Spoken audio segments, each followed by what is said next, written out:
Hello everyone, my name is Kel Sounds, and today I want to show you guys my process for how I made this shaker and this shaker as well with this recording of bubble wrap. So yeah, here is the original recording of the bubble wrap. I'm just going to go ahead and turn this loop off.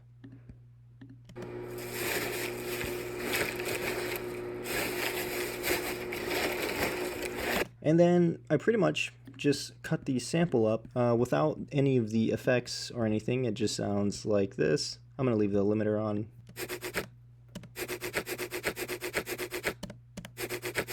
And then with the effects, it sounds like this.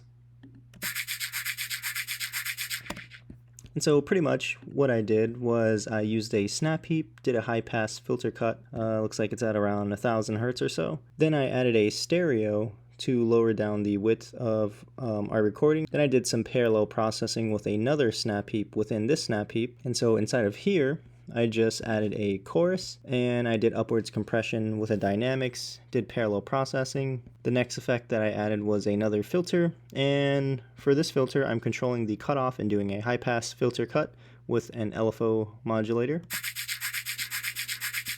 Then that's what it sounds like with it. Without it, it sounds like this. So it just kind of adds more movement with the filter. And then I added another snap heap. Inside of here, I did parallel processing again. The only thing I did different in here was add a dual delay, set it to 2/16, turn the feedback all the way down the mix at 100%. Then I added two filters, one a high pass and another one a low pass, cutting some of the highs. So without it, it sounds like this. And then with it, it sounds like this. Just kind of duplicating the signal and adding a little bit more groove to the sound. Then the last thing that I did was added a high pass filter. I also have this frequency shifter here, but I didn't like the way it sounded, so I just didn't use it. So yeah, once I got all the effects inside of the snap heap, I went ahead and added a compressor, set the thresh to -34, just because the signal was pretty quiet when going through the compressor. But yeah, these are the effects, a snap heap, compressor, and then finally a limiter. And so pretty much I just took a little sample of the original recording and made 16th notes with it. And so here I can even do it right now with probably another little snippet of our recording here. So if I just listen back and take a little clip here, and I just copy this, then put it inside of this editing track. Turn it into 16th notes, so I'm just gonna 1, 2, 3, 4. Alright, let me get rid of these last 4.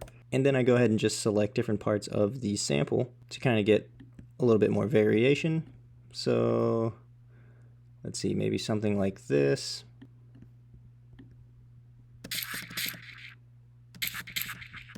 Then I mess with the fade of our samples.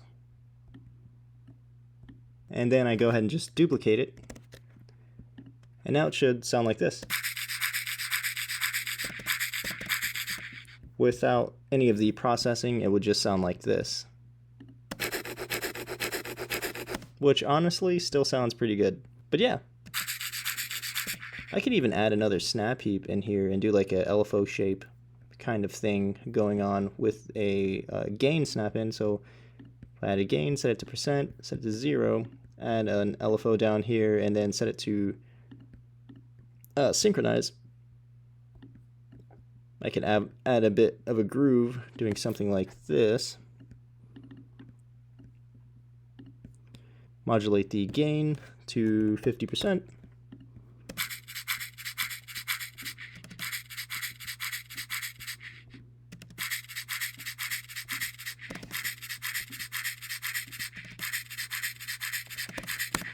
And then just do something like that.